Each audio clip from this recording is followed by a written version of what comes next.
പിതാവേ ആരാധന.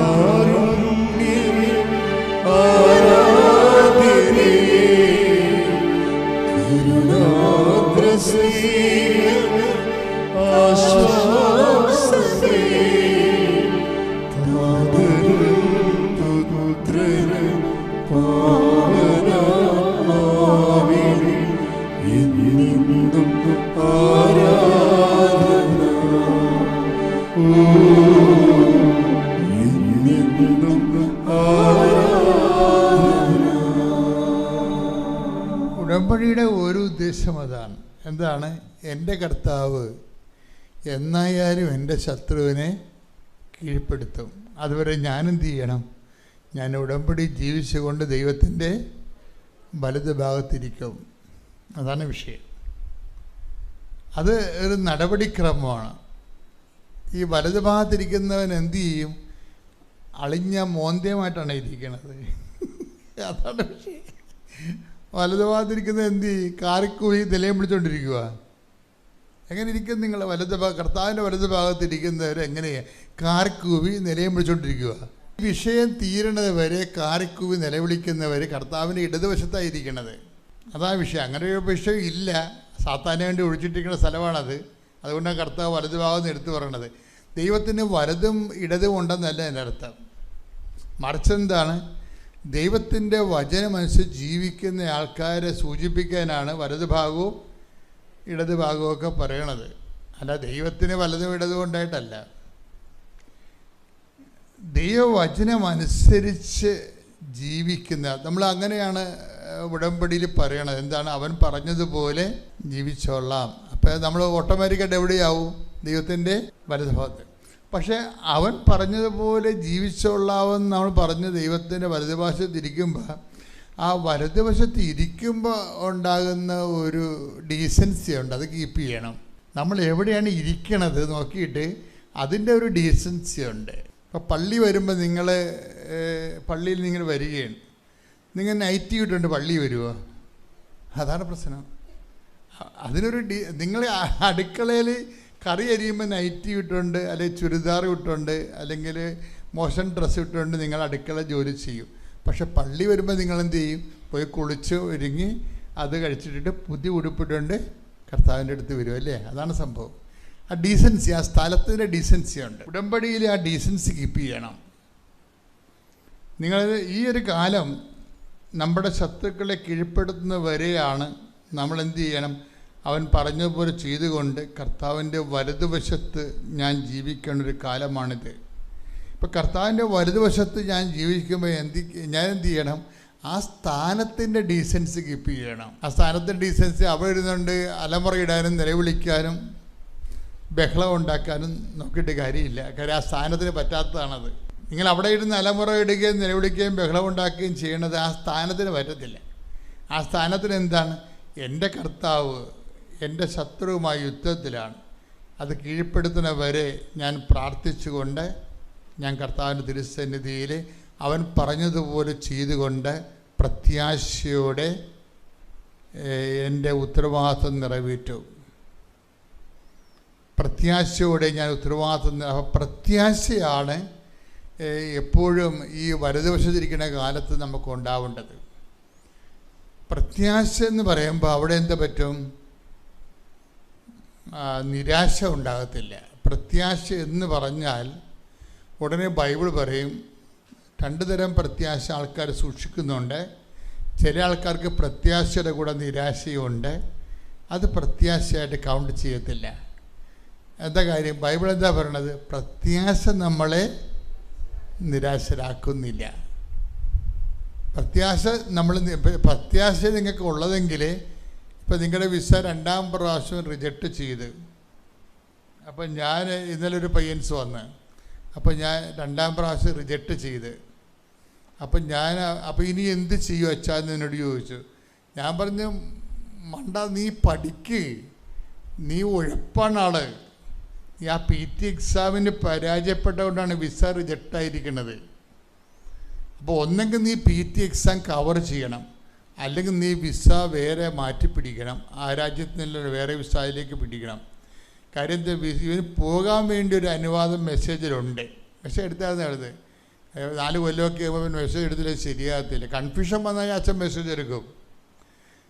നിങ്ങൾക്കൊരു കൺഫ്യൂഷൻ വന്നാൽ ഞാൻ കറക്റ്റായിട്ട് കാര്യങ്ങൾ നിങ്ങളോട് സംസാരിക്കും. പക്ഷേ എന്താ പ്രശ്നം, ഞാൻ കൺഫ്യൂഷൻ വന്ന് നിങ്ങൾക്ക് കാര്യങ്ങൾ സംസാരിക്കണ മുമ്പ് ഞാൻ 2 കാര്യങ്ങൾ നോക്കും. എന്ത് നോക്കും? സാക്ഷ്യം പറഞ്ഞതാണോ എന്ന് നോക്കും. അത് നോക്കും. ഉടമ്പടിയുടെ സ്റ്റാറ്റസ് എന്താണെന്ന് നോക്കും. ഉടമ്പടി ഒരു 3-4 പുതുക്കാതെ ഒന്നും അച്ഛൻ മെസ്സേജിലേക്ക് പോകത്തില്ല. കാര്യം ഉടമ്പടി പോയെടുത്ത് തിരിച്ച് വന്ന് അവർ വീട്ടിൽ അത് ചെയ്തോ ഇല്ലയോ നമുക്കറിയത്തില്ല. അവരച്ഛനെ കാണാൻ വേണ്ടി കൈയും കാലും പിടിച്ച് നിലയും പിടിച്ച് ചീട്ടും പിടിച്ചുകൊണ്ട് വരികയും ഇടിച്ചല്ലേ മേടിച്ചത്. പക്ഷേ ഇവർ ഉടമ്പടിയായിട്ട് ഒരു ബന്ധവും ഉണ്ടാകത്തില്ല. ചില സമയത്ത് ഉടമ്പടിയുടെ ജീവിതമല്ലായിരിക്കും ഇവരുടേത്. ഇവിടെ അച്ഛനെ കാണാനുള്ള ചീട്ടൊപ്പിക്കാൻ വേണ്ടി ഉടമ്പടി എടുത്തിരിക്കുന്ന ആൾക്കാരുണ്ടാവും. ദൈവതിരുസ്ഥിതി നിങ്ങളുടെ സ്റ്റാറ്റസ് എന്താണ്, പദവി എന്താണ്, നിങ്ങൾ ഉടമ്പടി പുതുക്കി ജീവിക്കുന്നവരാണോ,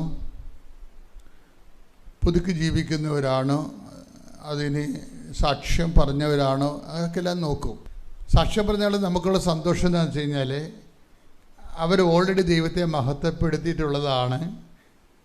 നമുക്ക് മനസ്സിലാകുന്ന വിഷയം എന്താണ്, അവരോട് ദൈവം കമ്മ്യൂണിക്കബിളാണ്. അപ്പോൾ നമുക്ക് പ്രശ്നമില്ല. അവർക്ക് അനുഗ്രഹങ്ങൾ കിട്ടിയത് ദൈവാനുഭവം നേടിയതുമാണ്. അപ്പോൾ അത് സാക്ഷ്യം പറഞ്ഞ നിസ്സാര കാര്യമല്ല. അത് സാക്ഷ്യം ഒരാൾ പറഞ്ഞു കഴിഞ്ഞാൽ അതിൻ്റെ അർത്ഥം എന്താണ്, നിങ്ങൾക്ക് ദൈവാനുഭവം നേടിയ ആൾക്കാരാണ്. അപ്പോൾ അതൊരു സർട്ടിഫിക്കറ്റാണ് ശരിക്കും പറഞ്ഞാൽ. ദൈവാനുഗ്രഹം ഉണ്ടായിട്ടും സാക്ഷ്യം പറയാതെ നടക്കുന്ന കളികളില്ലേ. ദൈവാനുഭവം ഉണ്ട്, പക്ഷെ അവർ അത് സാക്ഷ്യപ്പെടുത്തത്തില്ല. അപ്പോൾ അവർ സ്വാഭാവികമായിട്ടും അതെന്താ സംഭവിക്കണമെന്ന് വെച്ച് കഴിഞ്ഞാൽ കാലാന്തരത്തിൽ നിങ്ങൾ കെട്ടുപോകും. കാര്യം വെച്ചാൽ ദൈവത്തിന് കാര്യം ഈശോ എന്താ പറഞ്ഞത്, വിളക്ക് കൊളുത്തിക്കഴിഞ്ഞാൽ പിന്നെ എന്ത് ചെയ്യണം, അത് പീഠത്തിന്മേൽ വെക്കണം. എന്തിനാണ്? വീട്ടിലുള്ള എല്ലാവർക്കും പ്രകാശം ലഭിക്കണമെന്ന്. അതാണ്. ഇപ്പോൾ ദൈവം ഒരു അനുഭവത്തിൻ്റെ വെളിച്ചം വിളക്ക് കൊളുത്തിയാൽ അത് പിന്നെ എന്താണ്, അത് പറയിട്ട് മൂടി വെക്കരുത്. നിങ്ങൾ മാത്രം രഹസ്യമായിട്ട് അറിയണ കാര്യമല്ലത്. അത് മറ്റുള്ളവർ വിശ്വാസത്തിൻ്റെ ദീപമാണത്. Take the word of God, വിളക്ക് കൊളുത്തിയാൽ. ശ്രുതികട്ടെ ഹല്ലേലൂയ ഹല്ലേലൂയ ഹല്ലേലൂയ യേശുവേ നന്ദി ഹല്ലേലൂയ ഹല്ലേലൂയ. ലൂക്ക 11:33 വിളക്ക് കൊളുത്തി ആരും നിലവറയിലോ പറയുടെ കീഴിലോ വയ്ക്കാറില്ല. മറിച്ച് അകത്ത് പ്രവേശിക്കുന്നവർക്ക് വെളിച്ചം കാണാൻ പീഠത്തിന്മേലാണ് വയ്ക്കുന്നത്. ഉടമ്പടിയിലേക്ക് വന്ന ആൾക്കാരാണ് അത് അകത്ത് പ്രവേശിക്കുന്നവരെന്ന് പറഞ്ഞാൽ എന്താണ്, ഉടമ്പടി ജീവിതത്തിലേക്ക് വന്ന ആൾക്കാരെ അവർക്ക് പ്രത്യാശ പകരണതാണ് ഈ സാക്ഷ്യം എന്ന് പറയണത്. അവർക്ക് പ്രത്യാശ പകരാൻ. അപ്പം നിങ്ങൾ എത്രയും വേഗം പ്രാർത്ഥിക്കേണ്ടത്, കർത്താവേ ഞങ്ങൾക്ക് നിലവാരമുള്ള സാക്ഷ്യം കിട്ടണമെന്ന് പ്രാർത്ഥിക്കണം. സാക്ഷ്യം കിട്ടിയിട്ട് കാര്യമില്ല. ചില ആൾക്കാരോട് ഞാൻ ചോദിച്ചു, ചേച്ചി സാക്ഷ്യം പറഞ്ഞതാണോ? എഴുതി കൊടുത്തതാണ്. എഴുതി കൊടുത്തത് ഞാൻ പറയിപ്പിച്ചില്ലെന്ന എൻ്റെ അർത്ഥം. പറയാൻ വേണ്ടി മാത്രം ഒന്നും ഇല്ലെന്ന് എൻ്റെ അർത്ഥം. അതാണ് വിഷയം. എഴുതി കൊടുത്താണെന്ന് പറഞ്ഞു കഴിഞ്ഞാൽ നിങ്ങൾ അക്സെപ്റ്റ് ചെയ്തു എന്നേ ഉള്ളൂ. എഴുതി കൊടുക്കണം നല്ലതാണ്. അതുപോലും ഇല്ലെങ്കിൽ പിന്നെ ഞാൻ അവരോട് സംസാരിക്കത്ത് പോലും ഇല്ല. എഴുതി കൊടുത്താണെന്ന് പറയുമ്പോൾ എനിക്ക് മനസ്സിലാകും, ദൈവം പതുക്കെ പ്രവർത്തിക്കാൻ തുടങ്ങിയിട്ടുണ്ട്. ഇനി ദൈവം കുറച്ചുകൂടി ഇവർ ശരിയായാൽ കർത്താവ് കൂടുതൽ പ്രവർത്തിക്കുമെന്ന്. എഴുതി കൊടുത്തിട്ടില്ലെന്ന് പറയണമെന്നുണ്ടെങ്കിൽ പിന്നെ ഇവരെ ഞാൻ ഇവിടുന്ന് ഓടിച്ചിടും. എന്താ കാര്യം? ഇവരിതിനകത്ത് കയറാനുള്ള യോഗ്യത പോലും ഇല്ല. എന്താ കാര്യം വെച്ചാൽ അവർ ഉടമ്പടി 3 പുതുക്കിയിട്ട് ഒരു സാക്ഷ്യം പോലും ഉണ്ടായിട്ടില്ലെന്നുണ്ടെങ്കിൽ ഇവർ കള്ളസാക്ഷിയായിട്ട് ജീവിക്കുകയാണ് ശരിക്കും. ഉടമ്പടിയുടെ കള്ളസാക്ഷികളുടെ എണ്ണം കൂടുതലാണ്. ഉടമ്പടിക്ക് സാക്ഷികളുമുണ്ട്. നിങ്ങൾ സാക്ഷികളല്ലെങ്കിൽ പിന്നെ എന്താണ്, കള്ളസാക്ഷികളാണ്. അതാണ് വിഷയം. കാര്യം ഇപ്പോഴും നിങ്ങൾ വരുന്നുണ്ടല്ല, എന്തുദ്ദേശത്തെ വരണം? നിങ്ങൾക്ക് സാക്ഷ്യമില്ല, സാക്ഷി നിങ്ങൾ കൈമാറിയിട്ടില്ല. പിന്നെ ആരാണ്? പിന്നെയും വലിച്ചു കെട്ടി വരുന്നുണ്ട്. എന്തിനു വരുന്നത്? കള്ളസാക്ഷ്യമാണത്. അപ്പം കള്ളസാക്ഷികൾ എത്രയും വേഗം സത്യമായ സാക്ഷ്യത്തിലേക്ക് മാറണം. അവർ ഒന്ന് പ്രാർത്ഥിച്ച്, കർത്താവായ ദൈവമേ, എത്രയും വേഗം എല്ലാവർക്കും സാക്ഷ്യം നൽകാനും സാക്ഷ്യങ്ങൾ എല്ലാവർക്കും വെളിച്ചം കിട്ടാനും പൊതുസാക്ഷികളായി അവരെ ഉയർത്തണമേ. ശ്രദ്ധിക്കട്ടെ. Hallelujah, hallelujah, hallelujah, hallelujah.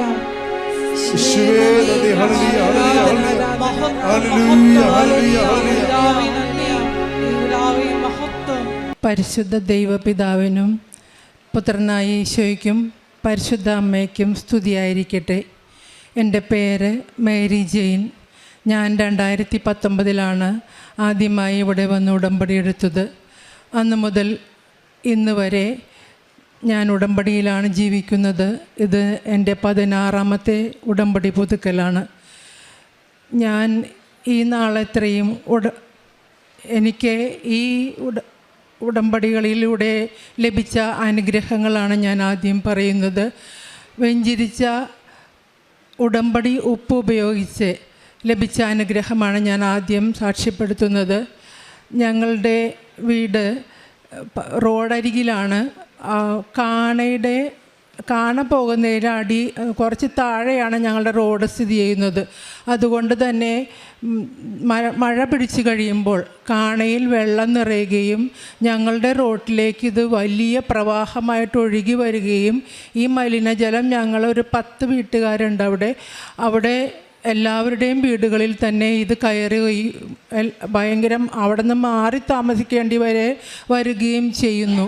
ഞങ്ങൾ ആലുവയിൽ പറവൂർക്കവലയിലാണെങ്കിലും ഈ പ്രശ്നം ഞങ്ങളെ വലുതായി അലട്ടിക്കൊണ്ടിരിക്കുന്നു. ഞങ്ങളവിടെ വീട് വാങ്ങി താമസിക്കുന്നത് 1992 മുതൽ താമസിക്കുന്നതാണ്. ഈ നാളത്രയും കഴിഞ്ഞ വർഷം ഭയങ്കരമായ വെള്ളം, ഒരുപാട് മഴ തോരാതെ പെയ്തുകൊണ്ട് ഭയങ്കര പ്രശ്നമായി. വെള്ളം എല്ലായിടത്തും കയറി. അത് ഈ മലിനജലമാണ് കയറുന്നത്.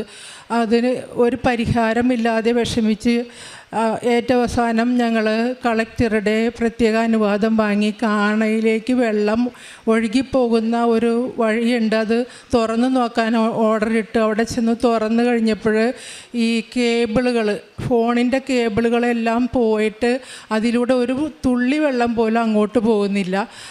അപ്പം റോഡിൻ്റെ അപ്പുറത്തെ സൈഡ് അവർ പോയി തുറന്നു. അവിടെയും അത് തന്നെ സ്ഥിതി. അവർ ക്ലീൻ ചെയ്യാമെന്ന് പറഞ്ഞ് ഈ തുറന്നതെല്ലാം മൂടാൻ തുടങ്ങിയാണ്. അപ്പം ഞാൻ ഈ ഉടമ്പടിയിലായിരിക്കുമ്പോൾ എവിടെ പോയാലും എൻ്റെ കയ്യിൽ ഉടമ്പടി ഉപ്പുണ്ടാകും. ഞാൻ എൻ്റെ കയ്യിൽ അതെടുത്തിട്ടുണ്ടായിരുന്നു. എനിക്ക് ഭയങ്കര സങ്കടമായി. അവരത് മൂടിക്കഴിഞ്ഞ് പോയാൽ എന്തു ചെയ്യും? ഞാൻ ഉടനെ തന്നെ എൻ്റെ കയ്യിൽ നിന്ന് എൻ്റെ കൂടെ താമസിക്കുന്നവരൊക്കെ ഉണ്ട്, അവരുടെ മുന്നിൽ ഞാൻ ഈ ഉടമ്പടി ഉപ്പെടുത്തിട്ട് അതിലിട്ട് അമ്മയോട് പ്രാർത്ഥിച്ചു. അമ്മ ഇവരിത് അടക്കുകയാണ്, പക്ഷേ അമ്മ എന്തെങ്കിലും ഒരു വഴി തന്നിട്ട് ഈ മലിനജലം ഞങ്ങളുടെ വീടുകളിലേക്ക് ഇനി കയറാൻ പാടില്ലെന്ന് പ്രാർത്ഥിച്ചു. ഞാൻ അവിടെ നിന്ന് പോന്നു. പിറ്റേ ദിവസം ആണ് ഞങ്ങൾക്ക് ഒരു കാര്യം ശ്രദ്ധയിൽപ്പെടുന്നത്. കാണയിലൂടെയല്ല ഈ വെള്ളം റോട്ടിലേക്ക് ഇറങ്ങണത്, മെയിൻ റോട്ടിൽ നിന്ന് തന്നെ ഇങ്ങോട്ട് ഇറങ്ങുകയാണെന്നുള്ളത് അന്നേരമാണ് മനസ്സിലായത്. ഇത്ര നാൾ ഞങ്ങൾക്കത് മനസ്സിലായില്ലായിരുന്നു. അത് കണ്ടപ്പോൾ വേഗം അവിടെ അതിൻ്റെ ഫ്രണ്ടിൽ ഒരു ഹമ്പുണ്ടാക്കി. ഇപ്പോൾ മഴ പെയ്താൽ ഒരു തുള്ളി വെള്ളം ഞങ്ങളുടെ റോട്ടിലേക്ക് ഇറങ്ങില്ല. അതുപോലെ തന്നെ മുനിസിപ്പാലിറ്റി അത് വലിയ കാര്യമായിട്ട് എടുക്കുകയും ഞങ്ങളുടെ ആ വഴിയിൽ ഒരു 3 മഴക്കുഴികൾ ഉണ്ടാക്കി തന്ന് ആ പ്രശ്നം ഒരു വലിയ പരിഹാരം കിട്ടി. ഞങ്ങൾക്ക് അനുഗ്രഹമായി. എൻ്റെ കൂടെയുള്ളവർക്കും വിശ്വാസമായി. ഉടമ്പടി ഉപ്പ് നമ്മൾ വിശ്വാസ പ്രമാണം ചൊല്ലിയിടുമ്പോൾ അവിടെ അമ്മ തന്നെയാണ് സന്നിഹിതയാവുന്നത്. അച്ഛൻ പറഞ്ഞതുപോലെ, അച്ഛൻ ഉടമ്പടി ഇന്നത്തെ ക്ലാസ്സിൽ പറഞ്ഞ പോലെ ഇതെങ്ങനെ പരിഹരിക്കാമെന്നുള്ള ജ്ഞാനം അമ്മയ്ക്കാണുള്ളത്. അമ്മ അത് ചെയ്യും. അതുപോലെ തന്നെ വേറെ ഈ അടുത്ത് തന്നെ ഉണ്ടായത്, ഞങ്ങളുടെ കാറ് ലോണിലാണ് 2016 വാങ്ങിയത്. ലോൺ ക്ലോസ് ചെയ്യുമ്പോൾ നമ്മൾ നോ ഒബ്ജക്ഷൻ സർട്ടിഫിക്കറ്റ് വാങ്ങിക്കണം. ഹൈപ്പോത്തിക്കേഷൻ ക്യാൻസൽ ചെയ്യണമെങ്കിൽ അത് വേണം എന്നറിയാൻ പാടില്ലായിരുന്നു. ഞാനത് വാങ്ങിയില്ലായിരുന്നു. എൻ്റെ ഹസ്ബൻഡ് ഇവിടെ ഇല്ലായിരുന്നു, ജോലി ചെയ്തിരുന്നത് പുറത്തായിരുന്നത് കൊണ്ട് എനിക്കറിയില്ലായിരുന്നു, ഞാൻ വാങ്ങിയില്ല. ഇപ്പോഴത് ടെസ്റ്റിൻ്റെ സമയമായപ്പോഴാണ് ഇത് എടുക്കുന്നത്. അപ്പോൾ ഇത് വാങ്ങാൻ വേണ്ടി ബാങ്കിൽ ചെന്ന് കഴിഞ്ഞപ്പോൾ 10 വർഷമായി ആ ബാങ്ക് അവിടെ നിന്ന് മാറി. ആ മാനേജർ പറഞ്ഞു എനിക്കിത് തരാൻ പറ്റില്ല, ഇനി ഇതിൻ്റെ ഒരു സെക്ഷൻ ഉണ്ട്, ഇതിൻ്റെ ഹെഡ് ഓഫീസിലേക്ക് ഒരു ആപ്ലിക്കേഷൻ അയക്കാം, അവർ പറയണത് പോലെ ചെയ്യാൻ പറ്റുള്ളൂ എന്ന് പറഞ്ഞ്. അപ്പം ഇത് ഞാൻ പറഞ്ഞപ്പോൾ തന്നെ ആൾക്കാർ പറഞ്ഞു ഇത്രയും നാളായിട്ട് വാങ്ങിയില്ലേ എന്ന് പറഞ്ഞപ്പോൾ തന്നെ ഇതൊരു ഗൗരവ വിഷയമാണെന്ന് എനിക്ക് മനസ്സിലായി. ഞാൻ എൻ്റെ കയ്യിൽ എൻ്റെ ഉടമ്പടി ഉൾപ്പെടുത്തിയിട്ടുണ്ടായിരുന്നു. ഞാൻ പോണ വഴിയിൽ ആ സ്റ്റെയർ കേസിൻ്റെ സൈഡുകളിലൊക്കെ ഇട്ട് മാനേജറിൻ്റെ അടുത്ത് ചെന്നപ്പോൾ അയാൾ ഭയങ്കര സീരിയസ് ആയിട്ട് എന്നെ നോക്കണമില്ല, ഒന്നുമില്ല. ഒരു മണിക്കൂർ ഞാൻ അവിടെ വെയിറ്റ് ചെയ്തു. അതിന് ശേഷം ഞാൻ ചെന്ന് കഴിഞ്ഞപ്പോൾ അയാൾ പറഞ്ഞു ഇത് എനിക്ക് പറ്റൂല എന്ന്. അപ്പോഴാണ് എന്നോട് പറയണത്. അങ്ങനെ ഞാൻ ഈ ഉടമ്പടി ഉപ്പ് അവിടെ വിശ്വാസ പ്രമാണം ചൊല്ലിയിട്ട് പ്രാർത്ഥിച്ചിട്ട് പോന്നു. 2 ദിവസം കഴിഞ്ഞ് ഞാൻ ആ മാനേജറെ വിളിച്ചു, സാറേ എൻ്റെ ആപ്ലിക്കേഷൻ അയച്ചോ എന്നറിയാൻ. അപ്പോൾ ആ സാർ എന്നോട് വളരെ സൗമ്യമായി പറയണം ഞാൻ തന്നെ അത് എഴുതിത്തരാം, നിങ്ങൾ ആ ബാങ്കിൻ്റെ പാസ്ബുക്ക് ക്ലോസ് ചെയ്തതൊന്ന് കൊണ്ടുവന്നാൽ മതിയെന്ന്. അങ്ങനെ അന്ന് തന്നെ ആ സാർ അത് എനിക്ക് ഒപ്പിട്ട് തരികയും ആ പ്രശ്നം അവിടെ പരിഹരിക്കുകയും ചെയ്തു. അത് ഈ ഉടമ്പടി ഉപ്പ് ഞാൻ പറഞ്ഞില്ല, വിശ്വാസ പ്രമാണം ചൊല്ലി നമ്മൾ എവിടെ ഇട്ടാലും ഉടമ്പടിയിൽ ജീവിക്കുന്നവർക്ക് മാതാവ് നമ്മൾക്കതിന് അനുഭവം തരും. 2ാമത്തെ തെളിവ് ആണത്. അതുപോലെ ഉടമ്പടി തൈലം എൻ്റെ ഈ വലത് പിരികത്തിൻ്റെ മുകളിലൊരു വെളുത്ത പാട് 2 ചുറ്റിനും വരാൻ തുടങ്ങി. അപ്പം ഞാൻ സ്കിൻ ഡോക്ടറിൻ്റെ അടുത്ത് ചെന്നപ്പോൾ അയാൾ ഒരു ഓയിൽമെൻറ്റ് തന്നിട്ട് പറഞ്ഞു ഇത് പാണ്ടല്ല, അങ്ങനെയാണ് പറഞ്ഞത് അയാൾ. അങ്ങനെ പറഞ്ഞു. ഞാനതിവിടെ വീട്ടിൽ കൊണ്ടുവന്ന് ഈ ഓയിൽമെൻറ്റ് പുരട്ടി തുടങ്ങി. കുറേ ദിവസം കഴിഞ്ഞപ്പോൾ ഈ പാട് വളരെ വൈറ്റാകാൻ തുടങ്ങി. അപ്പോൾ നേരത്തെ ഉള്ളതിലും ആൾക്കാർക്ക് കാണുന്ന വിധമായി. അപ്പോൾ ഞാനത് അവിടെ സ്റ്റോപ്പ് ചെയ്ത്, എന്നിട്ട് ഞാൻ ഓർത്ത് എൻ്റെ കയ്യിൽ ഉടമ്പടി തൈലം അല്ലേ ഇരിക്കുന്നത്. ഞാൻ ഉടമ്പടി തൈലം എടുത്ത് വിശ്വാസ പ്രമാണം ചൊല്ലി എൻ്റെ പുരികത്ത് മുകളിൽ ചുറ്റും പുരട്ടാൻ തുടങ്ങി. 10 ദിവസം പരട്ടിയപ്പോൾ തന്നെ അത് മങ്ങി തുടങ്ങി. ഇപ്പോൾ യാതൊരു കളർ വ്യത്യാസവുമില്ല. നിങ്ങൾക്ക് നോക്കിയാൽ കാണാവുന്നതാണ്. ഒരു കളർ വ്യത്യാസമില്ലാതെ എൻ്റെ ആ ഒരു പ്രശ്നം അമ്മ വഴി പരിഹരിക്കപ്പെട്ടു. അപ്പോൾ ഉടമ്പടി ജീവിക്കുന്നത് കൊണ്ട് ഈ ഇത്രയും നാളത്തെ ജീവിതം കൊണ്ട് എനിക്ക് മനസ്സിലായത്, പുറപ്പാട് 17:1 അബ്രഹാത്തെ ദൈവം വിളിക്കുന്നുണ്ട്, എൻ്റെ മുൻപിലായിരിക്കുക, കുറ്റമറ്റവനായിരിക്കുക എന്ന്. ഞാനിപ്പോൾ ചിന്തിക്കുമ്പോൾ ഈ 2019 എനിക്കും അത് തന്നെയല്ലേ സംഭവിച്ചതെന്ന് ചിന്തിക്കാറുണ്ട്. 55 വയസ്സായപ്പോൾ എന്നെ ഒരു ചേച്ചി കൃപാസനം പത്രം വീട്ടിൽ കൊണ്ടുവന്ന് തന്ന് എന്നെ വിളിച്ചു. അത് വിളിച്ചത് ഇതിനാണ്, എൻ്റെ മുൻപിലായിരിക്കാനും കുറ്റമറ്റവനായിരിക്കാനുമാണ്. അതാണ് എനിക്കിപ്പോൾ ഫീൽ ചെയ്യുന്നത്. ഇടത്തോട്ടും വലത്തോട്ടും തിരിഞ്ഞ് വഴിതെറ്റി നടന്നിരുന്ന ഞാൻ ഇന്ന് ഈശോയുടെ മുൻപിൽ ജീവിക്കാൻ എനിക്ക് സാധിക്കുന്നു. ഞാൻ എൻ്റെ 2 ആഴ്ച കൂടുമ്പോൾ എൻ്റെ കുമ്പസാരം ഞാൻ എല്ലാം കൃത്യമായി നടത്തും. എല്ലാ ദിവസവും ഞാൻ കുർബാന അർപ്പിക്കും. കൂടെയല്ല ചെയ്യണം, അർപ്പിക്കുകയാണ്. ഇപ്പോൾ അനുഭവമാണ് എനിക്ക് പരിശുദ്ധ കുർബാന. അത് ഞാൻ എല്ലാ ദിവസവും ചെയ്യുന്നു. പിന്നെ എൻ്റെ സഹോദരങ്ങളെ, നിങ്ങൾ ഉടമ്പടിയിലായിരിക്കുന്നവർ കേൾക്കുന്നെങ്കിൽ നിങ്ങൾ എല്ലാ ദിവസവും അച്ഛൻ്റെ ഒപ്പം അനുഗ്രഹ പ്രാർത്ഥന കൂടണം. കാരണം അത് ഒരു വലിയ അനുഗ്രഹമാണ്. ഞാൻ പല പ്രതിസന്ധികളിലും ആയിരിക്കും ചില ദിവസം, അന്ന് അച്ഛൻ അതായിരിക്കും പ്രാർത്ഥിക്കുന്നത്. എൻ്റെ അനുഭവത്തിൽ ഞാൻ പല പ്രാവശ്യം അത് അനുഭവിച്ചു. മകൻ്റെ വർക്ക് പെർമിറ്റ് കൊടുത്തപ്പോൾ എന്നോട് പറഞ്ഞു, അമ്മ അതിൻ്റെ മെയിൽ ഇന്ന് 24 മണിക്കൂറിനുള്ളിൽ കിട്ടിയില്ലെങ്കിൽ എനിക്ക് ജോലി കയറാൻ പറ്റൂലെന്ന് പറഞ്ഞു. അപ്പം ഞാനത് തലേ ദിവസം അച്ഛനിവിടെ പ്രാർത്ഥിച്ചപ്പോൾ ഞാനത് പ്രാർത്ഥിച്ച് നിൽക്കുമ്പോൾ അച്ഛൻ പറയണ്, ഇട്ടന്ന് തന്നെ മുളയെടുക്കുമെന്ന് വചനം. അപ്പം എനിക്ക് മനസ്സിലായി അവന് ഇന്ന് തന്നെ അത് കിട്ടും. അതുപോലെ തന്നെ അന്ന് വൈകുന്നേരം അവന് മെയിൽ ലഭിച്ചു. അങ്ങനെ അനുദിന അനുഗ്രഹ പ്രാർത്ഥന 5:30 മണിക്ക് എഴുന്നേറ്റ് കൂടിയാൽ നിങ്ങൾക്കും നിങ്ങളുടെ പ്രശ്നങ്ങൾക്ക് ഉത്തരം ലഭിക്കും. ഒത്തിരി പ്രശ്നങ്ങളുള്ളവരാണ് നമ്മൾ, പക്ഷേ നമ്മൾക്ക് ധൈര്യവും സഹായവും നൽകുന്ന ഒരു ശുശ്രൂഷയാണത്. ഒരു പുറപ്പാട് അനുഭവമല്ലേ സഹോദരങ്ങളെ ഇത്? നമ്മൾ പഴയ നിയമത്തിൽ നോക്കുമ്പോൾ മോശയുടെ നേതൃത്വത്തിൽ കാനാൻ ദേശത്തിലേക്ക് പോയിരുന്ന ദൈവജനം, അതുപോലെ തന്നെയല്ലേ ഈ ഉടമ്പടി അമ്മ ബഹുമാനപ്പെട്ട ജോസഫച്ചന് കൊടുത്തത്? ഈ ഉടമ്പടിയിലൂടെ സഞ്ചരിക്കുന്നത്, അച്ഛൻ്റെ നേതൃത്വത്തിൽ നമ്മൾ സഞ്ചരിക്കുന്ന കാനാൻ ദേശം സ്വർഗമാണ്. സ്വർഗത്തിൽ പോകാൻ പറ്റും, സ്വർഗത്തിൽ പോകണം എന്ന് എനിക്കിപ്പോൾ ചിന്തിക്കാൻ പറ്റുന്നത് ഞാൻ ഈ ഉടമ്പടിയിലായിരിക്കുന്നത് കൊണ്ടാണ്. സ്വർഗം എന്തോ അപ്രാപ്യമായൊരു വസ്തുവായിരുന്നു അതിനു മുൻപ്.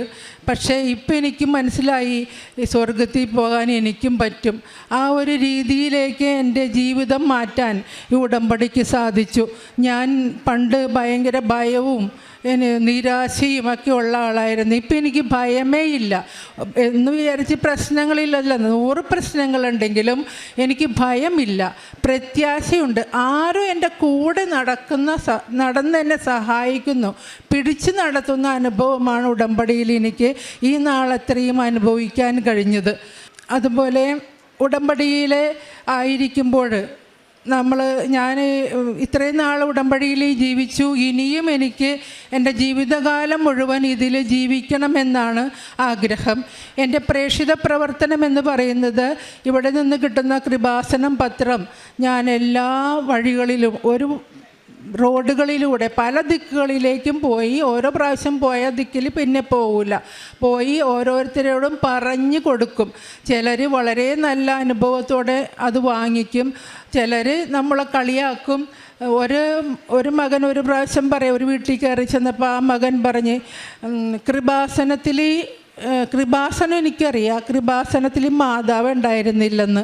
അത് പഴയ നിയമത്തിലെ കൃപാസനം അയാളപ്പോൾ വായിക്കുന്ന ആളാണെന്ന് എനിക്ക് മനസ്സിലായി. അപ്പം ഞാൻ ആ ചേട്ടനോട് പറഞ്ഞ്, ശരിയാണ് ചേട്ടാ, പക്ഷേ കലവൂര ആലപ്പുഴയിലെ കൃപാസനത്തിൽ അമ്മയുണ്ട്, ചേട്ടൻ പോയി നോക്കിയാൽ അറിയാൻ പറ്റും എന്ന് പറഞ്ഞ് ഞാൻ അവിടെ നിന്ന് പോന്നു. അതുപോലെ ഒരു പ്രാവശ്യം ഒരു ചെറിയ യുവാവ് എൻ്റെ അടുത്ത് വന്ന് പറഞ്ഞ്, ചേച്ചി എനിക്കൊരു 6 പേപ്പർ തന്നെ, കാരണം എൻ്റെ കൂട്ടുകാർക്കൊക്കെ ഇത് കിട്ടാൻ വളരെ ബുദ്ധിമുട്ടാണെന്ന് പറഞ്ഞിട്ട് ഞാൻ 6 പേപ്പർ അവർക്ക് കൊടുത്തു. അതുപോലെ നല്ല അനുഭവവും ചീത്ത അനുഭവവും കളിയാക്കലും പലതും കേൾക്കാറുണ്ട്, പക്ഷെ അതൊന്നും എനിക്കൊരു വിഷയമല്ല. ആദ്യം ഞാൻ ഇതെങ്ങനെ കൊടുക്കുമെന്ന് ഓർത്തിരുന്ന ഞാൻ ഇന്ന് ഒരു ഉടമ്പടിയിൽ 9 കെട്ട് പേപ്പർ മിനിമമാണ്, അത് 11ഉം 20ഉം കെട്ടും വരെ കൊടുത്ത ഉടമ്പടികൾ എനിക്കുണ്ടായിട്ടുണ്ട്. ഞാൻ കന്നഡയിലും ഇംഗ്ലീഷിലും ഒക്കെ പേപ്പർ കൊടുത്തിട്ടുണ്ട്. കന്നഡയിൽ മോൻ പഠിച്ചിരുന്ന സമയത്ത് അവിടെയുള്ള പേപ്പർ കന്നഡ പള്ളികളിലും ആൾക്കാർക്കും ആശുപത്രികളിലൊക്കെ കൊടുത്തിട്ടുണ്ട്, ഇംഗ്ലീഷിലും കൊടുത്തിട്ടുണ്ട്. എനിക്ക് അതൊരു വലിയ ഹരം. ഇപ്പം ഇന്ന് ഇവിടെ നിന്ന് പേപ്പർ വാങ്ങിയാൽ ഞാൻ നാളെ തന്നെ അത് കൊടുക്കാൻ ഇറങ്ങിയാണ്, ബാക്കി കാര്യം അവിടെ കിടക്കും. എന്നിട്ട് ഞാൻ ഒരു പ്രാവശ്യം എൻ്റെ ഹസ്ബൻഡ് ഹാർട്ട് ഓപ്പറേഷൻ കഴിഞ്ഞ് വീട്ടിൽ കൊണ്ടുവന്ന് കിടത്തിയേക്കാണ്. ഞാൻ ഈ ഉടമ്പടി പേപ്പർ തലേ ദിവസം ഒന്ന് പുതുക്കിയതാണ്. അപ്പം അമ്മ എന്നെ ഓർമ്മിപ്പിച്ച് ഈ മനുഷ്യനെ കൊണ്ടുപോയി ഞാൻ ഹെൽത്ത് ചെക്കപ്പ് നടത്തി വന്നപ്പോൾ ബ്ലോക്ക് ഉണ്ട്.